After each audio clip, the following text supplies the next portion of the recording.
ante estos fenómenos y menos vulnerable cuando se presenten, empleando todas las herramientas de las que disponemos, y las nuevas tecnologías son un elemento muy importante para lograrlo. En esta primera sesión, con el tema Tecnologías sustentables en puentes, tenemos la grata presencia del doctor Amador Terán Gilmour, de quien me voy a permitir leer brevemente su currículum. Él es ingeniero civil, egresado de la Universidad Autónoma Metropolitana. Tiene la maestría en estructuras por la Universidad de Texas y un doctorado en estructuras por la Universidad de California. Cuenta con varias distinciones como lo son el premio José A. Cuevas del Colegio de Ingenieros Civiles de México, la medalla al mérito universitario por parte de la UAM, es investigador nacional nivel 2 del Sistema Nacional de Investigadores, miembro titular de la Academia Nacional de Ingeniería, primer premio Iberoamericano Instituto Torroja, premio SMIE a la investigación, entre otros. Ha participado como profesor invitado en varias universidades nacionales e internacionales.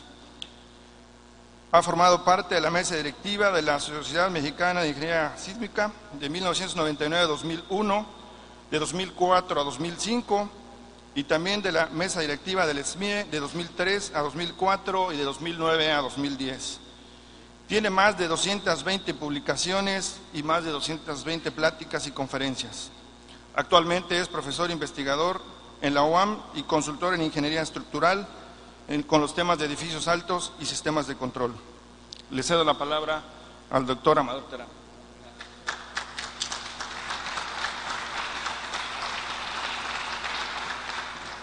Bueno, pues lo primero que les quiero decir es que yo soy experto en el diseño sísmico de edificios y que desde el punto de vista del diseño de edificios estamos haciendo un esfuerzo muy grande para reducir el costo ambiental, la huella ambiental de los edificios.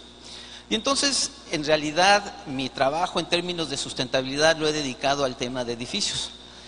Pero hemos visto, digamos, oportunidades de llevar algunas de las ideas que estamos desarrollando a ciertos casos particulares de puentes. Y entonces mi presentación se va a dividir en dos partes. La primera voy a hablar de lo que estamos haciendo en el caso de edificios, y la segunda una discusión de cómo algunas de las ideas podríamos aprovecharlas para puentes. Entonces pues me da mucho gusto compartir con ustedes esta mañana, pues para, digamos, que tanto ustedes como yo podamos ampliar nuestros horizontes. Entonces, pues no veo la presentación, ahí está. Lo primero que quiero es hablar de riesgo sísmico, porque ese es un concepto fundamental dentro de la plática que vamos a tener. Entonces vamos a definir el riesgo sísmico. Dice, se refiere al riesgo de daño por sismo a un edificio, sistema, medio, entorno construido u otra entidad. Y debemos entender el riesgo sísmico desde una perspectiva de gestión como las consecuencias económicas, sociales y ambientales de eventos sísmicos que puedan ocurrir en un ambiente sísmico dado durante un periodo dado de tiempo. Lo que yo quiero conservar de esa definición es que cada vez que tiembla hay consecuencias, y esas consecuencias las podemos medir desde un punto de vista monetario, social y ambiental. Y el riesgo sísmico depende en lo fundamental de dos cosas: del peligro sísmico y de la vulnerabilidad. El peligro sísmico de alguna manera caracteriza la intensidad de los movimientos del terreno a los que va a estar sujeto un sistema, y entenderemos ser vulnerable, lo vamos a entender como ser susceptible a sufrir daño y a tener dificultad para recuperarse del mismo. En términos de peligro natural, pues no hay mucho que podamos hacer en México. México es un país sujeto a elevadísimos niveles de peligro natural. Por ejemplo, en esa figura que preparó la empresa ERN, nos explica que en 40 días del año pasado nos ocurrieron dos sismos muy intensos, el del 19 de septiembre y el del 7 de septiembre, 3 huracanes, Harvey, Katia y Max, y 2 tormentas tropicales, todo en 40 días. En eso no podemos hacer mucho los mexicanos, Y entonces, en términos de reducir el riesgo sísmico, pues hay que entrarle al lado del aspecto de la vulnerabilidad. Entonces, en ese sentido, la existencia de un buen reglamento de construcciones, y muy importante en México, que es un reto, el que se cumpla con ese reglamento, así como el uso de tecnologías y sistemas estructurales innovadores, pues representan las mejores herramientas que tenemos para reducir la vulnerabilidad física de nuestro medio construido. Ahora, un concepto que nos permite enmarcar qué es lo que tenemos que hacer, que nos da un marco cuantitativo para entender qué es lo que tenemos que hacer, nos lo da el concepto de resiliencia. El concepto de resiliencia, pues, es la contraparte al concepto de vulnerabilidad. Vamos a entender aquí que la resiliencia establece la habilidad de un sistema para minimizar el nivel de daño que sufre ante la ocurrencia de una excitación sísmica y recuperar su funcionalidad en el tiempo más corto posible. Noten que es una definición que se contrapone exactamente a la definición de vulnerabilidad. Y para entender, me permití preparar esta lámina, que es muy cualitativa, pero que nos deja entender realmente el concepto de riesgo. En sismos, en el término de sismos, podemos hacer todo bien y puede haber un temblor y nos puede ir muy mal. O al revés, podemos hacer todo bien y puede temblar y nos puede ir relativamente mal. Todo esto es una cuestión estrictamente probabilista. Entonces les voy a dar un ejemplo. Piensen en dos jóvenes. Dos jóvenes que van a una fiesta y el primero le gusta tomar y una vez que termina la fiesta va a regresar del lugar de la fiesta a su casa. Y tiene ese coche rojo y le gusta manejar muy rápido. Y entonces él representa un nivel de riesgo. No quiere decir, por todo el nivel elevado de riesgo, que forzosamente vaya a pasar algo. De hecho, todos los jóvenes que exhiben un comportamiento irresponsable como este, la gran mayoría llegan a su casa bien, pero sencillamente, probabilísticamente, están corriendo un riesgo muy elevado. Por el otro lado, imagínense una joven que está en esa misma fiesta, pero está teniendo un comportamiento, no toma, además no le gusta correr, de hecho su coche no está diseñado para correr, le gusta respetar los límites de velocidad. De todas maneras, esa joven, si decide regresar a su casa, puede ser que le ocurra algo. A pesar de que está cumpliendo con un comportamiento que lleva a minimizar el riesgo, es posible que suceda algo. Entonces, en términos de sismo, no hay blancos y negros, sino una realidad que tercamente se expresa en diferentes matices de gris. Y lo que nosotros queremos como sociedad es comportarnos pues como el segundo caso. Porque vamos a poner un matiz más a esta comparación. Imagínense que el joven, el coche rojo contamina mucho. El funcionamiento del coche para darle gran velocidad, gran potencia, hace que ese coche contamine mucho. Y la joven que tiene el coche eléctrico o un coche que reduce su costo ambiental. Entonces, nunca podemos hablar de certeza, pero sí podemos decir que el nivel de riesgo es diferente. Que la joven está asociada a un nivel de riesgo residual, el mínimo posible, y que el comportamiento del joven es riesgoso.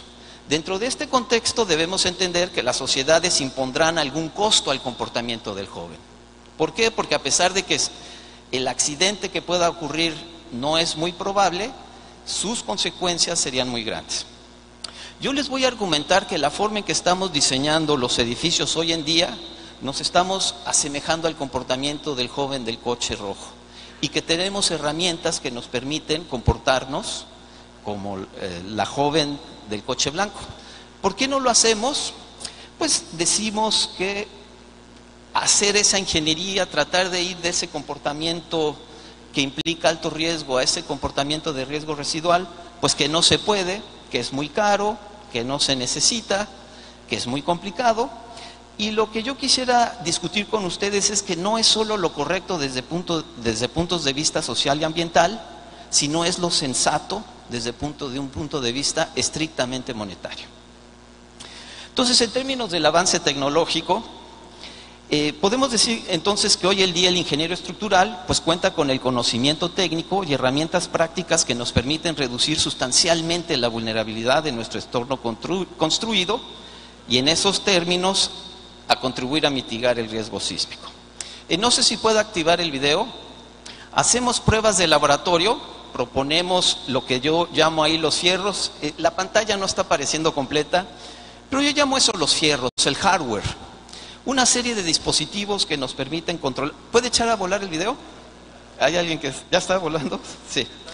Entonces, este es un sistema de aislamiento. Noten, esa es la mesa vibradora del laboratorio del Instituto de Ingeniería de la Universidad. Y pues podemos evaluar cómo es que desarrollando ciertos dispositivos podemos controlar sustancialmente el nivel de daño o reducir el nivel de vulnerabilidad de un sistema estructural. Por cierto, esta prueba se hizo este año y por cierto, esta es la primera prueba en mesa vibradora que se hace en Latinoamérica.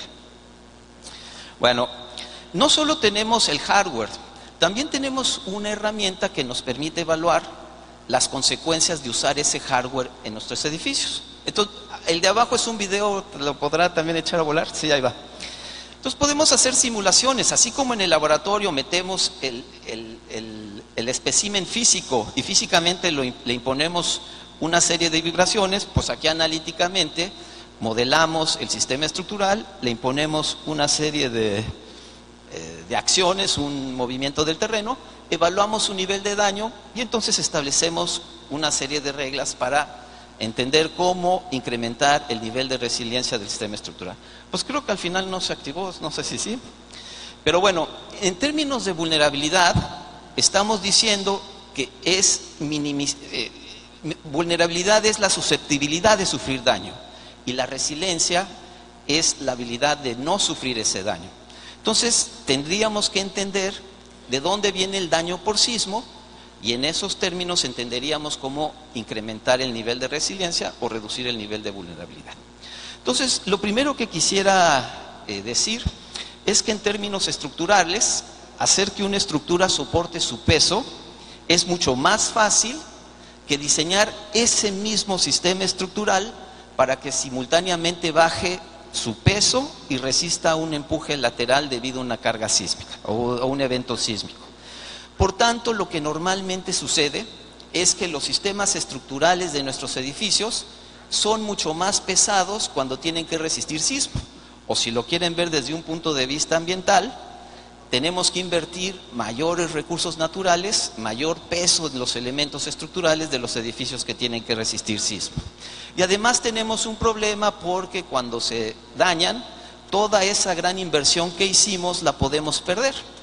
Entonces hacemos pruebas de laboratorio, construimos elementos, ensamblajes estructurales, a veces incluso sistemas estructurales completos y los sujetamos al laboratorio, simulamos acciones sísmicas sobre esos especímenes.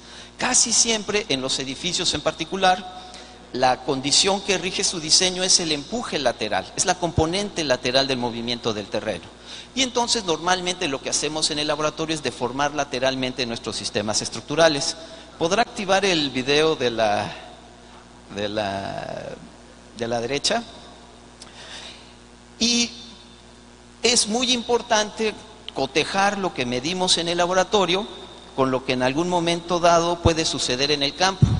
La pertinencia de las pruebas que desarrollamos en el laboratorio se incrementa cuando vamos al campo y comparamos los resultados experimentales con los resultados del laboratorio.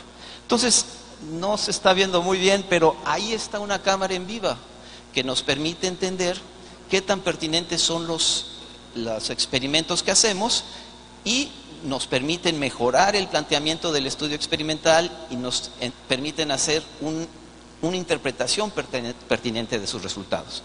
Y lo que hemos encontrado es que en términos sísmicos, mientras más se deforma lateralmente un sistema estructural, más se daña.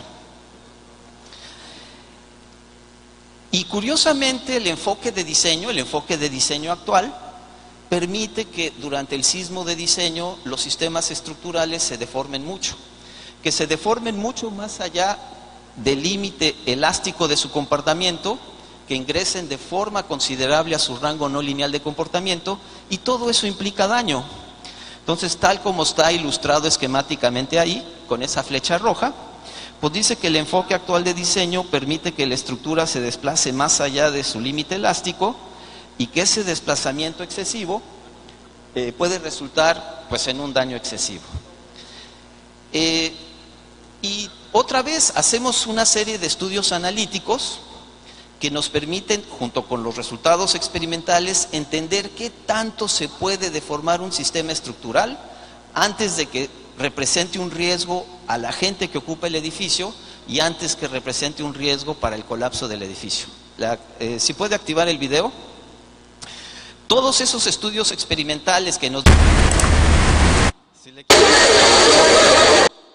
quita el audio.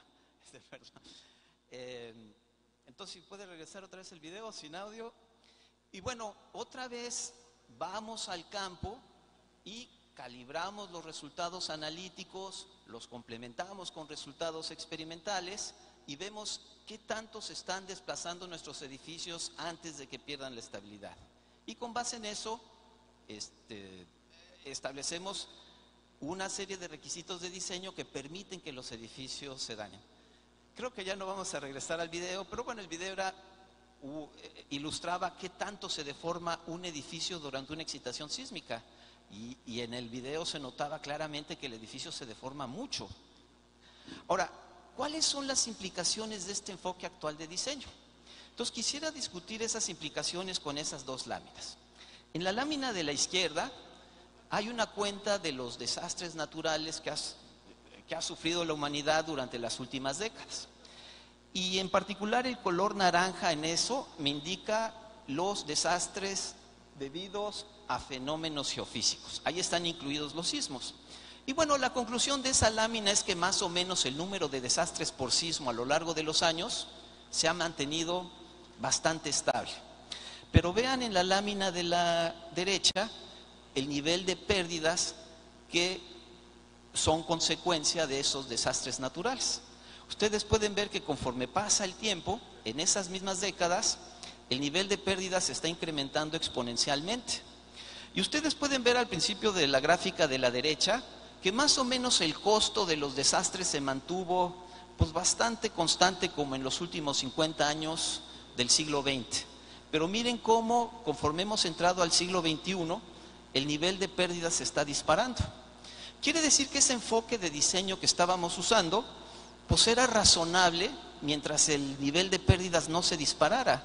Pero ahora que estamos viendo que ese nivel de pérdidas se está disparando, pues quiere decir que algo ya no funciona de nuestro enfoque de diseño, que algo en la realidad de nuestras sociedades humanas está haciendo que el enfoque de diseño no funcione. Y quizás la primera reacción que uno tenga es decir, bueno, pero es que estamos construyendo más, el entorno construido está creciendo en términos de extensión y sencillamente por ese incremento en el tamaño del entorno construido se pueden explicar ese incremento en el nivel de pérdidas. Pero eso no es exclusivamente la única razón. Hay otras razones que tendríamos que analizar cuidadosamente. Y me permito mostrarles esa gráfica para tratar de entender esas otras razones. Ahí en esta gráfica se reflejan las pérdidas esperadas por sismo de una instalación manufacturera de la empresa Midwest. Bueno, sí se ven razonablemente. Hay que concentrarse en los cuadros azul claro. Fíjense que ahí dice edificio. El primer cuadro azul claro, ¿no? Las primeras barras corresponden al costo del edificio.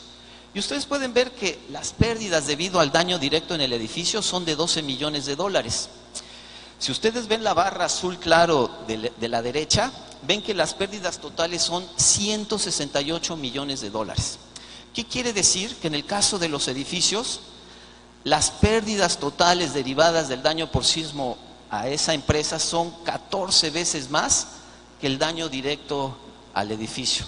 ¿Cómo podemos explicar eso? Pues en el caso de los edificios hay dos cosas que contribuyen mucho. Si ustedes ven la segunda lámina, la segunda barra azul clara dice equipo.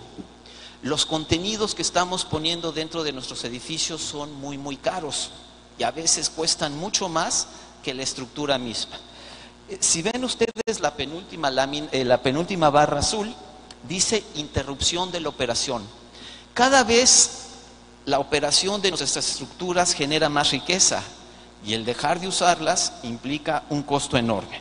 Entonces, en términos de los edificios, nosotros tenemos dos retos: controlar el daño derivado a esos contenidos y impedir la interrupción de la operación. En puentes obviamente no aplica el concepto de equipo, pero creo que entenderán perfectamente que en puentes aplica perfectamente el costo de interrupción de operación. A veces interrumpir la función o la operación de un puente puede generar pérdidas que son mucho mayores que el costo del puente mismo. Entonces, desde el ámbito del diseño de edificios se está planteando el concepto de diseño basado en resiliencia. No queremos que nuestros edificios, después de un sismo intenso, no puedan ocuparse inmediatamente. Y fíjense que para nosotros esto se empata mucho como para ustedes el tema de durabilidad.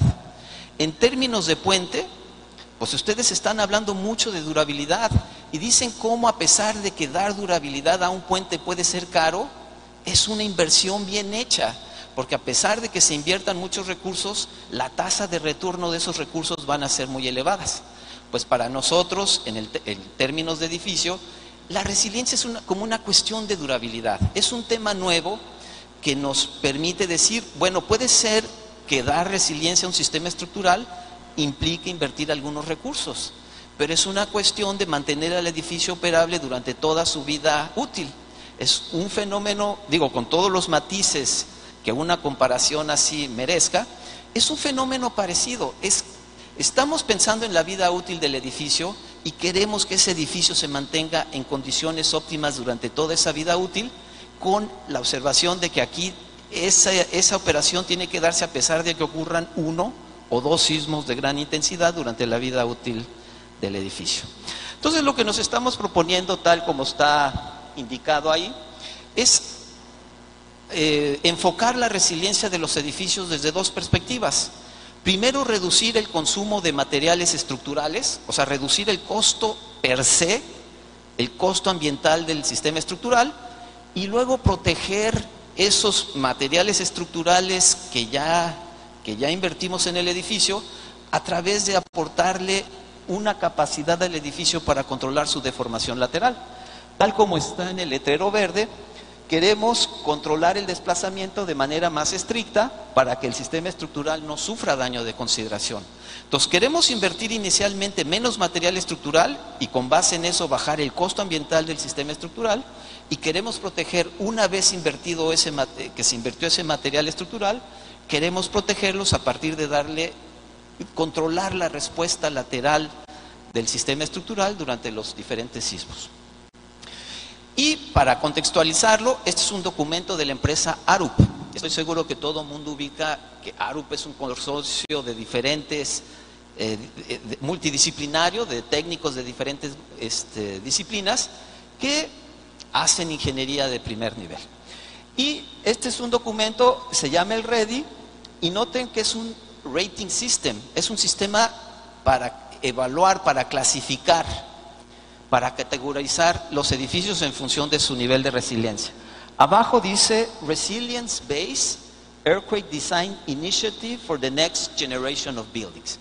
Y ahí saqué unos párrafos del REDI y en el azul les enmarco pues lo que les acabo de decir, que los códigos actuales de diseño no se concentran en la resiliencia sísmica, que el objetivo del código es solo proteger las vidas de los ocupantes del edificio, pero que puede haber daño significativo cuando diseñamos un edificio conforme a la normatividad actual, pero que las pérdidas mayores muchas veces se dan por no poder operar el edificio después de la ocurrencia del sismo. Ya tenemos que, cuando valoramos el costo del edificio, tenemos que ampliar nuestro enfoque.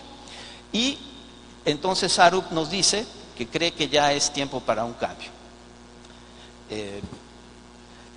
Se clasifican, dijimos que el REDI es un sistema de clasificación, y noten que en términos de la clasificación, usando la resiliencia como forma de evaluar, se dan 3 categorías: platino, oro y plata. Y ustedes tendrían que pensar en qué otros ámbitos las cosas se clasifican en platino, oro y plata. Y les pido que no piensen en términos de su tarjeta de crédito. Piensen en términos de estándares como el LEED, que evalúan el nivel de sustentabilidad de algún sistema. Y entonces, en función de una cierta evaluación, pues le dan puntos al sistema por ser sustentable, por tener menos impacto ambiental. Pues este REDI precisamente es un intento por ahora darle un costo o puntos al proyecto debido a su sistema estructural. Es conectar el sistema estructural con una evaluación en términos de sustentabilidad. Y entonces veamos, pues, cómo es que se cuantifica el nivel de resiliencia. Entonces, veamos la nivel platino y pueden ver que las flechas están todas desplazadas, pero arriba dice downtime. Un primer criterio para establecer qué tan resiliente es un sistema estructural es cuánto tiempo transcurre antes de que yo pueda ocupar el edificio después del sismo de diseño. Otro segundo criterio, pues, es el nivel de pérdida directa, y un tercer criterio tiene que ver con el número de muertes, la seguridad de los ocupantes. Perdón, en términos del downtime, hay dos downtimes: el de poder yo ocupar el edificio y el poder operarlo. Es posible que yo lo ocupe pero no pueda operarlo. Entonces se establecen reglas en cuánto tiempo yo puedo ocupar el edificio y en cuánto tiempo el edificio tiene que estar operable. Vean una cosa muy interesante con la categoría Silver, con la categoría plata. El downtime es de 6 meses. A ver, no sé si ven que eso es una distinción. El que un edificio pueda ocuparse después de 6 meses es algo que mejora lo que normalmente estamos haciendo en el diseño sísmico, porque bajo los estándares de diseño normal, hoy en día pueden pasar mucho tiempo, años antes de que se pueda ocupar el sistema estructural. Además, nos establece requisitos específicos de diseño. Pueden ver ustedes unas bolitas ahí de color platino, oro y plata. Y entonces son una serie de requisitos que el REDI establece, requisitos de comportamiento y de análisis que el REDI establece para alcanzar las diferentes categorías. La bolita llena quiere decir que ese requisito es obligatorio. La bolita vacía o el anillo indica que ese requerimiento es optativo. Entonces ustedes pueden ver que para categorías platino y oro se requiere minimizar el daño estructural. Noten una cosa muy importante: también se debe minimizar la deformación permanente del sistema estructural. El sistema estructural debe ser capaz de autocentrarse después de la excitación sísmica, y debo exponer elementos estructurales, porque el REDI usa el concepto de fusibles estructurales. No se vale que ante la excitación sísmica se dañen todos los elementos del sistema estructural. El REDI propone que haya ciertos elementos estructurales que, si acaso, sean esos los que se dañen y sean fácilmente reemplazables. Por ende, tienen que estar expuestos de tal manera que cuando se repongan no se altere la ocupación, que se pueda seguir ocupando y operando el edificio. Y noten que en términos de análisis, a su derecha dice que es obligatorio hacer análisis no lineales. Es obligatorio refinar el nivel de la ingeniería. No solo desde la práctica estamos viendo eso. Este es, por ejemplo, el informe de una reunión entre varios investigadores. Y noten que dice que los participantes en esta reunión académica identificaron las comunidades resilientes y sustentables. Noten cómo la resiliencia y la sustentabilidad quedan amarradas en la mente de todos los que diseñamos edificios. Estamos entendiendo que una forma de dar sustentabilidad es que una vez que ya yo construí ese edificio, no puedo perder los recursos naturales invertidos por la ocurrencia de un sismo intenso.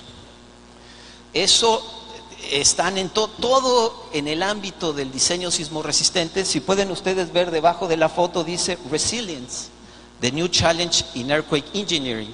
Y este es, digamos, el portal de promoción del 16º Congreso Mundial de Ingeniería Sísmica. Entonces, es un tema que en términos del diseño sismo resistente es muy importante. Pero nosotros nos preguntamos, bueno, ¿está bien proteger los recursos naturales invertidos ante la ocurrencia de un sismo? pero dijimos que los sistemas estructurales sismorresistentes son muy pesados. Y nos preguntábamos nosotros en nuestro grupo de investigación, que más bien ahora le llamamos un grupo de desarrollo porque es de investigación aplicada, si podríamos reducir sustancialmente el costo ambiental directo, el de primera construcción de un sistema estructural. Y pues pensamos, ¿cuál sería la labor de un ingeniero estructural que diseña contra sismos? Y pues después de analizarlo, reflexionar al respecto, pues estamos viendo que las sociedades demandan estructuras más ligeras, más seguras, resilientes, y cada vez se está pensando en mayor vida útil para nuestras estructuras. Y entonces vimos que la mejor forma de confrontar esta situación es plantear un sistema estructural que consista de dos sistemas estructurales independientes. Son independientes, pero tienen que integrar su trabajo. ¿Por qué son independientes? Porque uno lo concebiríamos para bajar solo la carga vertical de la edificación. Dije que cuando una edificación solo baja su carga vertical, normalmente es mucho más ligera. Entonces ahí podríamos reducir sustancialmente el peso del sistema estructural. Pero si la estructura principal solo va a resistir carga vertical, pues no va a ser muy apta para tomar sismo. Y entonces podemos tomar varios conceptos de la ingeniería mecánica, varios de sus fierros, de sus dispositivos, y adaptarlos con creatividad a nuestros sistemas estructurales. Entonces podemos pensar en términos de sintonizadores de masa, de disipadores de energía, de aisladores sísmicos, de tal manera que con muy poco peso añadido podamos controlar la respuesta lateral del sistema estructural y hacer posible un diseño resiliente. Estamos viendo la necesidad de cambiar el enfoque mismo de diseño, porque normalmente en los edificios quien francamente decide básicamente cómo va a ser el sistema estructural es el arquitecto. Pero el arquitecto está definiendo el sistema estructural basado en consideraciones puramente subjetivas. Y cuando esa propuesta de sistema estructural llega al ingeniero, pues el ingeniero tiene pocas posibilidades de cambiar ese sistema estructural para hacerlo más apto para la sismoresistencia. Y entonces lo dimensiona, hace un análisis muy detallado, hace modelos muy detallados en su computadora, saca propiedades estructurales. En ese modelo detallado estima las respuestas y las demandas sísmicas del edificio y lo compara con los requerimientos prescriptivos de un código. Casi siempre en ese primer paso el edificio no cumple, esto lleva meses y entonces hay que regresar, pero casi siempre iterar no quiere decir hacer cambios profundos a un sistema estructural que no se concibió para que de una forma eficiente aporte resiliencia y seguridad. Y si los requerimientos prescriptivos se cumplen, pues vamos a lo que en México llamamos la ingeniería de detalle. Tenemos un problema porque los requerimientos prescriptivos no nos permiten entender el nivel de riesgo asociado a ese sistema estructural. Además, metemos al edificio a una caja que no ha sido pensado ex professo para él. Las normas son aplicables a cualquier tipo de sistema estructural, pero los sistemas estructurales son únicos e irrepetibles y sin embargo metemos el edificio y lo diseñamos con reglas generales. No personalizamos el diseño y en un contexto en que realmente sería importante personalizar el diseño. Y al final de cuentas, pues no sabemos qué tan eficientes estamos haciendo ni qué tan resiliente es el resultado final. Entonces estamos cambiando entre arquitectos e ingenieros el concepto mismo de cómo debe empezar el proyecto. Entonces, antes de ir a ese desarrollo del concepto que lleva meses, se propone una etapa conocida como charrette que dura de 2 a 4 semanas, en donde todas las personas involucradas en el proceso de diseño, todas aquellas personas que tengan que decir algo en el resultado final, tienen que ser convocadas. Y noten que el orden de la conceptualización es diferente. Noten que primero tengo que establecer el legado, la seguridad, la funcionalidad del edificio. Tengo que hacer una evaluación muy cuidadosa de los costos monetario, social y ambiental. Como decía el profesor Michel Melé ayer, eso implica hacer una evaluación de ciclo de vida. Noten que no empiezo con un sistema estructural. El sistema estructural es la consecuencia de todo un proceso cuidadoso de razonamiento de para qué quiero el edificio, cuál es el nivel de desempeño que debe tener el edificio. Y conforme a lo que yo he discutido, ese nivel de desempeño pues debería de ser resiliente. Tendría que pensar, si yo quiero que mi sistema permanezca sin daño después del sismo, ¿cuál es el desplazamiento máximo que yo permito en mi sistema estructural? Y noten que voy en reversa.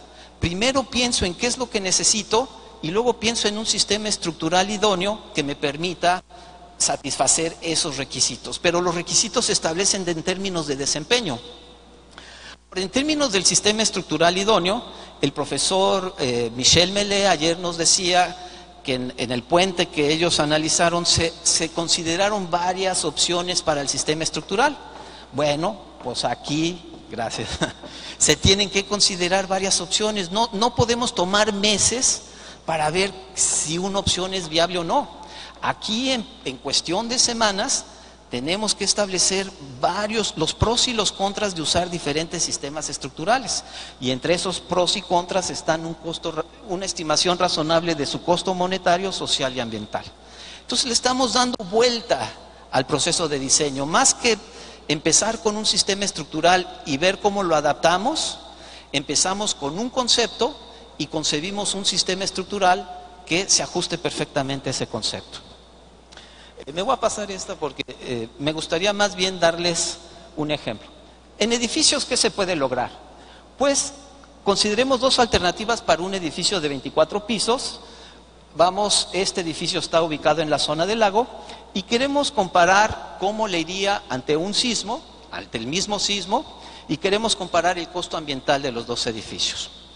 El primer edificio es un edificio diseñado por un prestigioso despacho de cálculo mexicano y para llegar a esta solución, como se hace normalmente en nuestra práctica, se toman meses. Entonces, esa es la primera propuesta.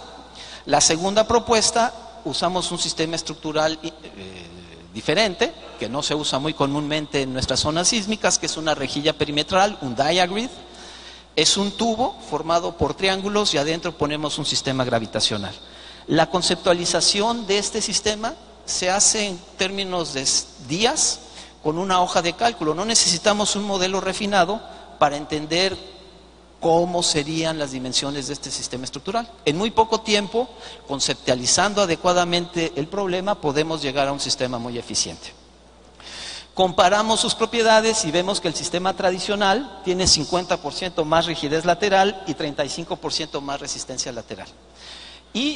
Pero sin embargo, a pesar de la mayor rigidez lateral y mayor resistencia lateral del sistema tradicional, sus demandas de deformación son muy similares. Y acuérdense que el daño depende de la deformación. Pero no solo eso, cuando analizamos el nivel de daño en el sistema tradicional, entendemos que como los requerimientos prescriptivos de la norma no me permite entender todo lo que sucede en el sistema estructural. Y por eso el sistema estructural sufre daño severo en sus columnas perimetrales y en las vigas de los extremos. Sin embargo, el diagrid, como ha sido conceptualizado correctamente, para ese mismo nivel de deformación, el diagrid prácticamente no exhibe daño, puede ocuparse inmediatamente. Ahora vamos a cuantificar los materiales. El sistema tradicional pesa 18.750 toneladas y el diagrid pesa 3.057 toneladas. Estamos hablando que la diferencia en términos de edificación es espectacular en cuanto al costo inicial, que podemos reducir dramáticamente la huella ambiental de nuestros edificios, porque podríamos, con lo que estamos construyendo un edificio, con lo que tradicionalmente estamos haciendo en México, podríamos construir varios edificios correctamente conceptualizados que además son resilientes. Ahora, en términos del costo ambiental, pues ahí estamos comparando el impacto ambiental de las dos versiones del edificio. En azul, y noten que todo el azul está normalizado al 100%. En todas las categorías que están abajo, como cambio climático, agotamiento de la capa de ozono, acidificación, todas las categorías, el sistema tradicional tiene un costo ambiental mucho más elevado que su contraparte innovadora, su contraparte resiliente. Y entonces el costo ambiental de la estructura innovadora va entre el 25%, un tercio a la mitad del costo ambiental de los sistemas estructurales que estamos usando hoy en día. Además, ese costo no es un costo de ciclo de vida, es el costo de extracción de los materiales, de transporte de los materiales a obra y el costo de erección. No incluye posibles costos debidos a sismos. ¿Y cómo se podrían aplicar estos conceptos al caso de un puente? Pues consideremos el diseño basado en resiliencia de un puente carretero. Esto no sirve para todos los puentes, pero vamos a identificar un caso en que sí sirve. Vamos a considerar el uso de amortiguadores viscosos, de sistemas de control lineales y aisladores de hule para controlar su respuesta dinámica. Entonces, en términos, este es un amortiguador, sería lineal, lo que implica que ese es su tipo de comportamiento histerético, su comportamiento cíclico. Estaríamos hablando de un amortiguador de hule sencillo, de hule normal, y también tendría un comportamiento lineal. Entonces, en términos de disipación de energía, el amortiguador disipa energía con una relación lineal con la velocidad, y en términos de su rigidez, este dispositivo tiene una relación lineal entre la fuerza del dispositivo y el desplazamiento. Nos dice Priestley que hay dos, digamos que si yo quisiera conceptualizar un puente carretero con el tablero, digamos, fijado a la parte superior, al cabezal de la pila, es el modelo que yo podría usar durante la conceptualización es el que muestro en el lado izquierdo. Y ese fue exactamente el tipo de diseño que se hizo en la versión original del puente y se permitió daño de consideración en la base del puente. No fue un diseño, el que se hizo originalmente para este puente no fue un diseño basado en resiliencia. Fue un diseño que se apega bastante a lo que hacemos muchos, que es permitir daño de importancia durante el sismo de diseño. Lo que nosotros vamos a usar es usar la segunda modelación, que implica dos masas, porque el tablero puede moverse relativamente al cabezal de la pila. Entonces, lo que nosotros para conceptualizar el problema, vamos a usar el segundo modelo de dos grados de libertad. También tenemos que entender que lo que voy a platicar tiene limitaciones. O sea, más bien lo que voy a platicar serviría para un puente que tuviera ese tipo de comportamiento. ¿Qué se caracteriza ese tipo de comportamiento? Que los estribos están libres y que el tablero es rígido. Lo que yo voy a hablar pues no aplica a casos en que el tablero en su dirección transversal sufra deformaciones importantes. Entonces, ese es el modelo que vamos a usar. Noten, acá tengo la masa del puente arriba, la masa del tablero, la masa de la pila. Entre el tablero y la pila pues tengo un sistema de aislamiento, y el sistema de aislamiento puede tener disipación de energía a través de un amortiguador, pero puede ser que la disipación de energía esté en el sistema de aislamiento mismo. Puede ser que yo use un hule de alto amortiguamiento, o puede ser que yo use un amortiguador con corazón de plomo para aportar la energía. Entonces, no es necesario que haya este dispositivo externo. Lo único que quiero decir que el sistema que está entre el tablero, entre la parte superior de la pila y el tablero, es flexible y además tiene capacidad de disipar energía. Y abajo pues tenemos la propiedad de la pila, la rigidez de la pila Kp y el amortiguamiento de la pila. Entonces, varios autores dicen que cuando conceptualizamos puentes así, podríamos usar este tipo de modelos. Ese modelo yo lo podría resolver y tendría un problema bastante, aunque es un modelo sencillo de 2 grados de libertad, es un problema que tiene sus matices, tiene sus dificultades resolverlos. ¿Por qué? Porque el problema está acoplado a través de la matriz de amortiguamiento. Y el amortiguamiento del sistema de aislamiento no es igual al amortiguamiento de la pila. Y eso implica que no podemos usar conceptos de dinámica clásica, pero igual se pueden desarrollar conceptos de dinámica no clásica. Y en nuestro caso, usamos una transformación de variables, el State Space Representation, para resolver la ecuación de equilibrio. Ahora podemos hacer un enfoque conceptual, un enfoque aproximado. Entonces, este enfoque aproximado se basa en el conocimiento de 4 propiedades. La primera propiedad es la frecuencia que tendría el puente si la pela fuera infinitamente rígida. Es el primer caso, y noten que esa frecuencia la llamamos omega subíndice D. Es como si el cabezal estuviera el tablero estuviera directamente apoyado al terreno, soportado por el sistema de aislamiento exclusivamente. Entonces esa es la frecuencia que tendría el puente. El segundo caso vamos a considerar como ahora si el sistema de amortiguamiento fuera infinitamente rígido.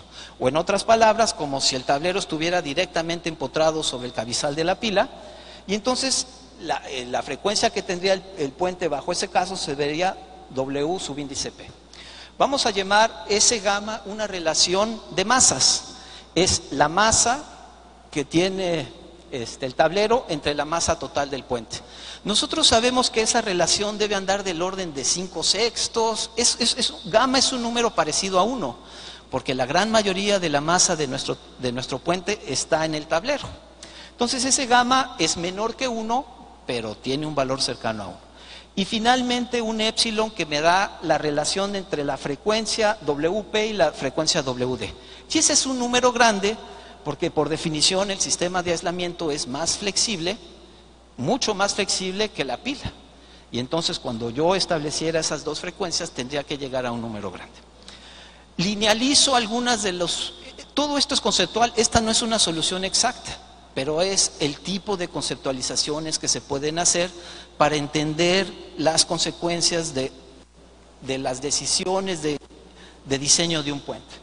Entonces lo primero que podemos ver, y lo podemos ver en el modo de vibrar de abajo, el 1 indica qué tanto se deforma la pila y el épsilon sobre gamma me indica qué tanto se deforma, qué tanto se desplaza el tablero con respecto al cabezal de la pila. Noten que épsilon es un número grande y gamma es un número cercano a 1. Entonces lo que les quiero decir es que en el primer modo se desplaza un montón el tablero con respecto al cabezal de la pila y la pila casi no se desplaza.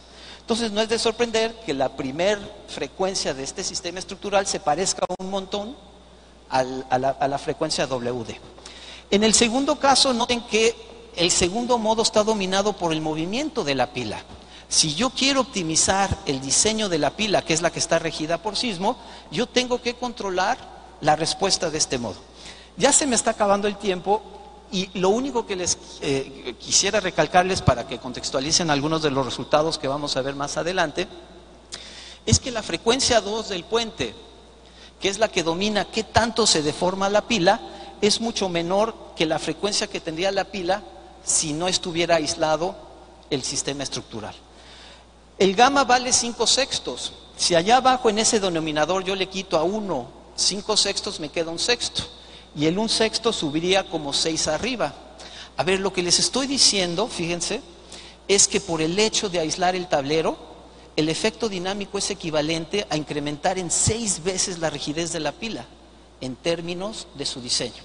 Entonces, fíjense, aíslo el tablero y el efecto dinámico es equivalente a como si hubiera rigidizado 6 veces la pila. Y ustedes pueden entender que si rigidizo 6 veces la pila, se va a desplazar mucho menos. Bueno, el punto es que se pueden desarrollar este tipo de expresiones y en una mañana analizar cientos de opciones para el puente. Entonces, ya me queda muy poco tiempo, pero con una metodología muy simple, yo podría entender, viendo el espectro de desplazamientos para diferentes niveles de amortiguamiento, exactamente cuáles son las consecuencias que para el comportamiento del puente tendría que usar cierto nivel de amortiguamiento en el sistema de aislamiento, qué tan flexible o rígido debería ser el sistema de aislamiento con respecto a la base. Entonces, se podrían hacer, digamos que para el ejemplo, este es un puente que está diseñado. Entonces, tomemos la pila de ese puente que ya está diseñado y aislémoslo para ver cuál sería la consecuencia de haber aislado el tablero. Entonces no voy a cambiar la pila, voy a tomar la pila del puente tal como estaba originalmente. Se puede hacer todo el análisis no lineal y concluimos que para que la pila no tenga daño, el máximo desplazamiento que yo tolero en la pila es de 6,2. A través del uso de las expresiones de diseño que les mostré, podemos correr literalmente cientos de casos para evaluar pros y contras de usar diferentes propiedades estructurales en el sistema de aislamiento y me puedo finalmente elegir una que me dé el mejor balance entre el control del desplazamiento del tablero y el desplazamiento de la pila. Entonces, si usáramos un sistema de aislamiento con esas propiedades, que más adelante me permitirían dimensionar los aisladores y establecer las propiedades de los amortiguadores, yo puedo ver que la pila se desplaza a 356, que es mucho menor del 6.2 que yo requería para mantener a la pila sin daño, para lograr un diseño resiliente. Entonces yo veo que el 356 es mucho menor del 6.2 y ahí ya tengo un montón de opciones que yo tengo que discutir con mis colegas ingenieros para saber qué es lo más prudente. Conservo ese nivel de confiabilidad mayor, le damos un mayor nivel de confiabilidad a este puente de lo normal, o optimizamos el diseño. Quizás hablar de optimizar el diseño de la pila pues sea un poquito ridículo porque hay muy poco peso en la pila. Entonces, aunque logremos ahorros sustanciales de material en la pila, pues realmente no vamos a reducir sustancialmente el costo del puente. Pero si yo reduzco las dimensiones y resistencia de la pila, que lo podría hacer en este problema de 4 a 6 veces, o sea, podría reducir la rigidez lateral de la pila entre 4 a 6 veces dependiendo de las decisiones de diseño. Pues si yo logro esas reducciones, también van a reducirse los momentos de volteo sobre la cimentación. Y es quizás en la cimentación donde se puede hablar de mayores costos, de ahorros de costos monetarios o ambientales. O sencillamente también haya una posibilidad de darle una estética diferente al puente. Que cuando inicialmente contemplamos una columna, una pila de ese tamaño, con esa rigidez, no concebíamos opciones para la apariencia del puente que aparecen cuando entendemos que podemos reducir sustancialmente la rigidez lateral de la pila. Entonces yo les quiero ofrecer una observación final, y la verdad es que como estamos haciendo el diseño sismorresistente hoy en día, estamos comportándonos como ese joven que ha tomado en la fiesta y va regresando de su casa, del sitio donde va a la fiesta a su casa. Y miren que nos está diciendo la realidad, nos está rebasando la realidad. Claramente en términos monetarios, sociales y ambientales, nos están diciendo la realidad que esta forma de diseñar los edificios y los puentes no tiene sentido. Algunos puentes. ¿Por qué no nos movemos en esa dirección si tenemos perfectamente la capacidad para hacerlo? En muchos países, y entre esos países está incluido México. Porque seguimos insistiendo que no se puede, porque seguimos insistiendo que es muy caro, que no se necesita y que es muy complicado. Y la verdad es que, como podrán ver, hacer una buena conceptualización del problema es posible. Y además, entonces, no solo es posible, y no solo es lo correcto desde puntos de vista social y ambiental, sino es lo sensato económicamente. Con una inversión marginal podemos obtener altas tasas de retorno. Gracias.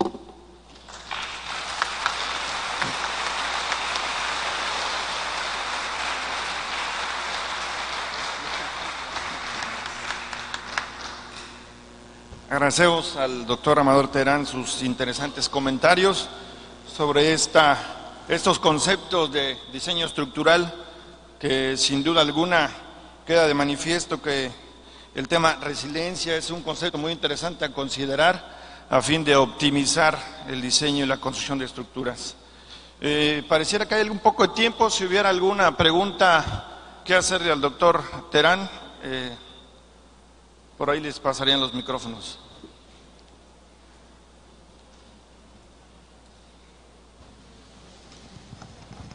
¿No la hay?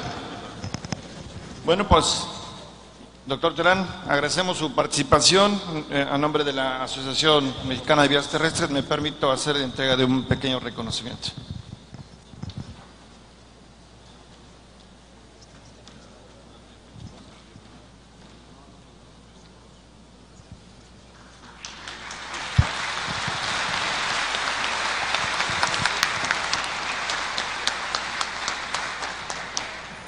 Bueno, continuamos con nuestra siguiente sesión. A continuación será el ingeniero Rubén Frías, que va a moderar la siguiente sesión.